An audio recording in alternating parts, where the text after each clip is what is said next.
নতুন ব্যবসা শুরু করেছি, এই তো গাড়ি, এই মেরে দিলাম পানি। আরে স্যার চিন্তা করবেন না, আমি পরিষ্কার করে দিতেছি, এটাই তো আমার কাজ, ভালো মতো পরিষ্কার করা। পরিষ্কার হয়ে গিয়েছে, এখন আমার বিল দেন। এই নে ধর 10 টাকা। আরে এটা কি দিলেন? তোর সাথে এমনই হবে, এত কষ্ট করলাম মাত্র এই টাকা দিল। এই নে এটাও নিয়ে যা।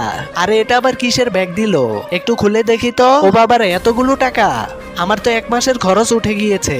কিরে লম্বুতে এই ছেঁচড়ামি করে অনেক টাকা পেয়ে গেল, আমারও কাজ শুরু করতে হবে। এই নে মেরে দিলাম, দাঁড়ান আমি পরিষ্কার করতেছি, আমি অনেক ভালো পরিষ্কার করি, কাজ শেষ। এবার আমাকেও টাকার ব্যাগ দেন। এই নাও ধরো। এই তো পেয়ে গিয়েছে। কি পেলো আবার দেখে আসি তো। এখন খুলে নেই। কিরে বাট্টু তোর তো লটারি লেগে গিয়েছে। এরপরে যা হলো তা দেখার আগে বন্ধুরা, তোমাদের কাছে সামান্য কিছু টাকা নাকি মাকে বেশি প্রয়োজন, আমার মতো যাদের মাকে বেশি প্রয়োজন তারা এই ভিডিওটিতে একটি লাইক দিয়ে চ্যানেলটি সাবস্ক্রাইব করে দিও। আসলে বন্ধুরা আমি দেখতে চাই তোমরা টাকার থেকে নিজের মাকে কতটা বেশি ভালোবাসো। তোর ব্যবসা বাড়ানোর জন্য অনেক জিনিস ফ্রিতে পেয়ে গিয়েছো, ধুর আমার ভাগ্যটাই খারাপ।